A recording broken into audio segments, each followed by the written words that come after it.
Senhoras e senhores, sejam todos muito bem-vindos a mais um Ícones da Palhaçaria. Hoje falarei dos fantásticos Futite e Chocolate.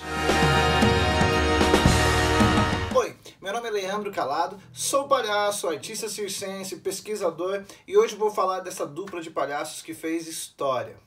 Antes de começar a contar a história deles, farei aquele pedido maroto. Se você ainda não segue este canal, siga. Se você ainda não deu um like, por favor, dá um like. Se você ainda não compartilhou com seus amigos, tá esperando quem? Por favor, depois de assistir este vídeo, deixe um comentário. A dupla Futite e Chocolate fizeram história na virada do século XX. Acredito que eles foram a dupla de palhaço mais famosa deste período. Ainda hoje, muita gente diz que foram Futite e Chocolate que inventaram esta fórmula de palhaço branco e Augusto. No entanto, muitos historiadores dizem que não. Dizem que quem criou esta fórmula, repetida até hoje, foram dois outros palhaços chamados Pierantoni e Saltamontes, que eram rivais de Futite e Chocolate. Mas eles não terem criado essa fórmula não tira a genialidade do trabalho desses dois palhaços. E com certeza foram fundamentais para o desenvolvimento da palhaçaria europeia daquela época até os dias de hoje. Então vamos lá saber um pouco mais sobre os humanos por trás desta dupla de palhaços. George Futite nasceu no dia 24 de abril de 1864, em Manchester, na Inglaterra. O circo do pai dele estava passando por ali. Sim, o pai dele era dono de um circo e era um palhaço que se apresentava com o nome de Funny Futite. O pai dele já tinha feito sucesso em teatros da Inglaterra quando um dia decidiu fazer o seu próprio circo itinerante. Ele era um palhaço da linhagem do Joey Grimaldi. Ele ainda se vestia com figurinos que ainda remetiam a Joey Grimaldi. Joey Grimaldi, que é considerado por muitos o primeiro palhaço moderno. Falaremos de Joey Grimaldi em outro vídeo do Ícones da Palhaçaria. George Futite cresceu em um circo itinerante, viajando com sua família e aprendendo com seu pai a ser um palhaço. Aos 3 anos, ele estreou como palhaço, fazendo números com seu pai. Se vestia, se maquiava, assim como seu pai. Era como uma versão pequena do Funny Futite. Infelizmente, o pai de Futite tinha um grave problema com o álcool e acabou morrendo de cirrose hepática. Sarah, a mãe de Futite, acabou casando com outro artista que fazia números com cavalos. Seu nome era Thomas Batty, que acabou ensinando a Futite a fazer acrobacias nos cavalos, completando assim uma formação de palhaço equestre. Em 1882, ele deixou o circo da sua família e foi para o circo de um tio, o lendário Lord George Sandor. George Sandor era dono do maior circo nesta época no Reino Unido. Era um circo tradicional daquela época, um circo com muitos números equestres. Mas nesse circo, Futite não se apresentava como palhaço. Ele se apresentava exatamente como um acróbata de cavalaria. Depois de 1 ano trabalhando neste circo do seu tio, ele acabou indo para a França, trabalhar no circo continental. E lá ele estreou como palhaço. Os palhaços na França também faziam muitas piadas verbais e muitas paródias. Nisso, Futite tinha um pouco de problema, porque o francês não era o forte dele. Exatamente essa dificuldade de falar francês fez com que o público o adorasse como palhaço, porque riam muito da maneira que ele falava as palavras, do sotaque dele. Infelizmente, o circo continental acabou falindo e ele teve que voltar para a Inglaterra. Já na Inglaterra, aquilo que fazia o público rir muito dele na França não tinha mais sentido, porque as pessoas riam dele tentando falar francês. Agora na Inglaterra, ele falava inglês. Nessa época, na Inglaterra, tinham muitos palhaços. E ele só virou mais um no meio da multidão, competindo para entrar numa companhia inglesa ou já numa companhia que fosse para os Estados Unidos. Foi então que Futich teve uma ideia. Ele resolveu montar uma paródia de um espetáculo na época que fazia muito sucesso, que retratava uma bailarina tradicional e o seu cavalo num número equestre. Ele montou uma paródia e criou um número onde ele entrava maquiado de tutu fazendo este número de cavalo, de palhaço. Virou um sucesso e era a diferença que ele tinha dos outros palhaços nesse momento na Inglaterra, que não tinham tanta prática mais com os cavalos como ele tinha. Tite fez muito sucesso com esse número, com essa paródia, e acabou sendo requisitado para tudo quanto era show na Europa. Foi um momento de sucesso.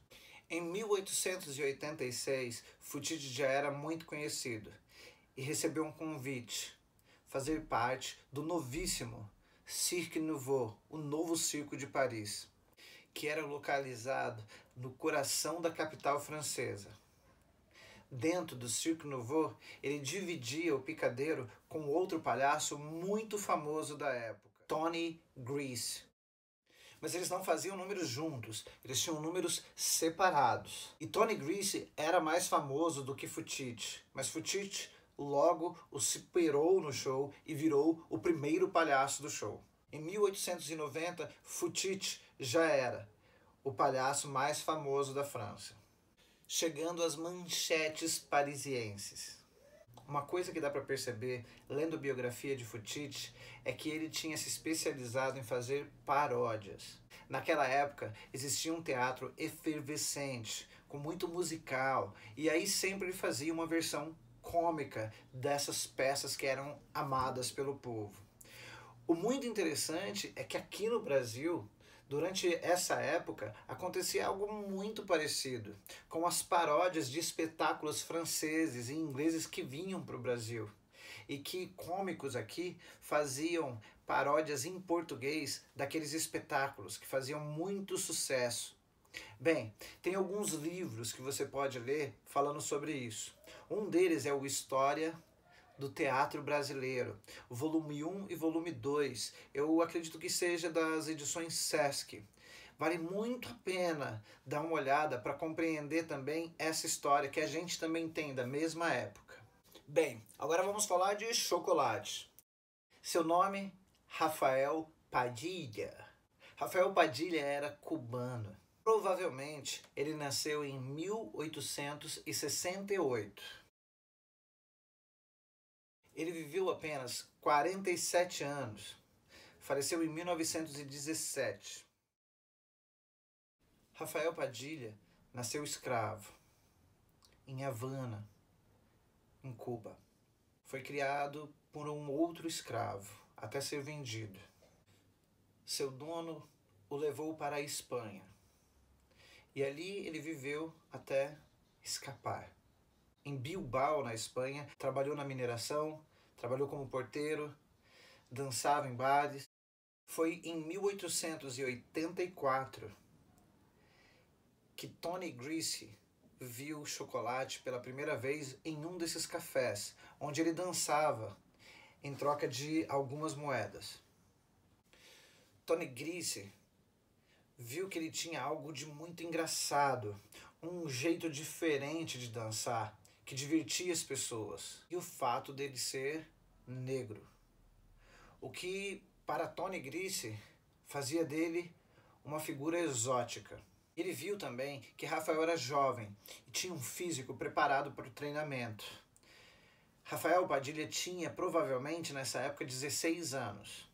Tony Grease, que era então um dos palhaços do Circo Price de Madrid, lhe ofereceu um trabalho em troca de hospedagem, comida e um pequeno salário. Rafael aceitou e se juntou a Tony Grease e o seu parceiro português Tonito, outro aprendiz que acabou virando um outro famoso palhaço chamado Tony Toff.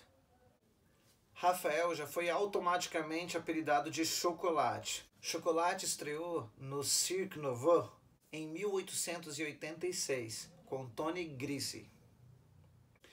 Tony Grisi fazia um número onde ele fazia uma paródia do mestre, do adestrador dos cavalos. E aí Rafael estreou no circo fazendo a parte traseira deste cavalo. Bem, teve um filme que ficou bem famoso no mundo, onde conta a história de Futite e Chocolate.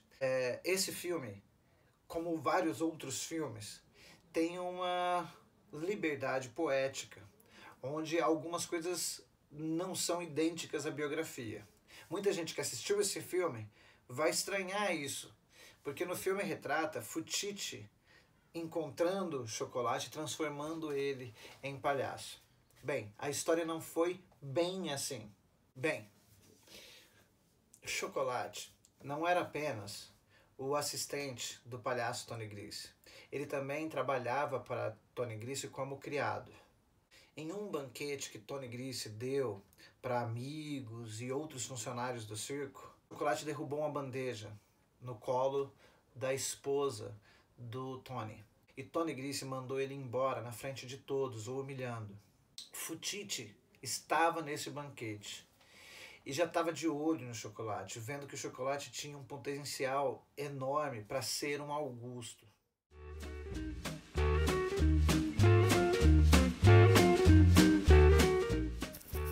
Foi aí que Futite foi até o dono do circo e resolveu falar com ele, pedindo para recontratar o Chocolate, mesmo que não fosse por intermédio de Tony.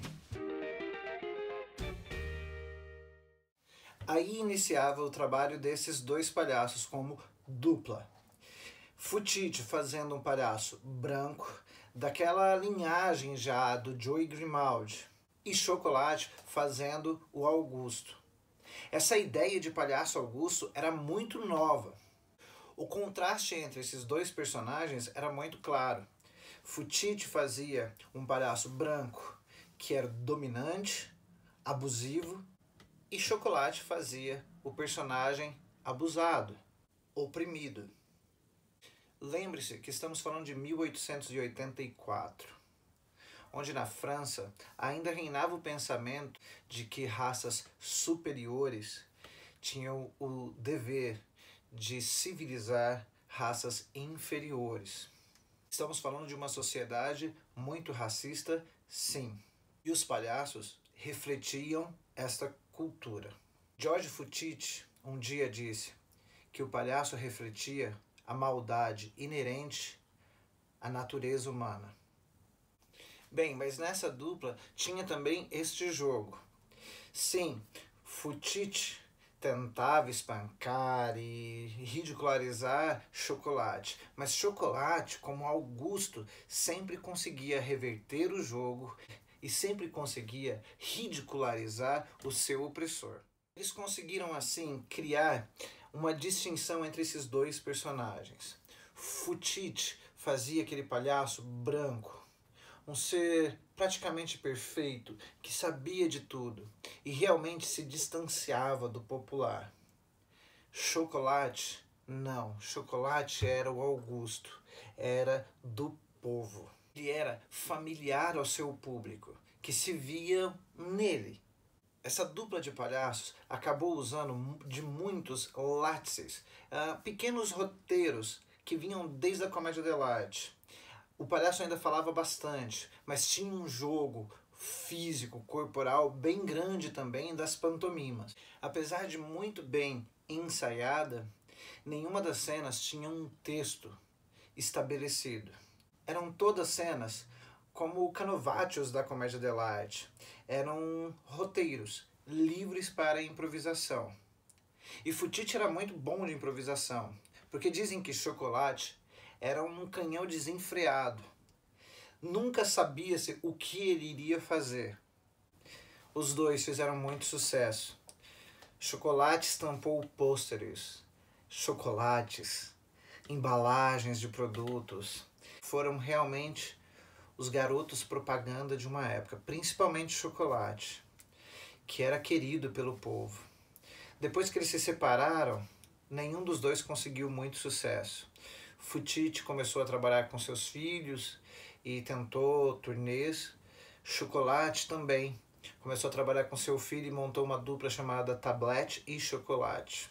Em 1917, Chocolate faleceu dentro de um hotel com um ataque fulminante do coração.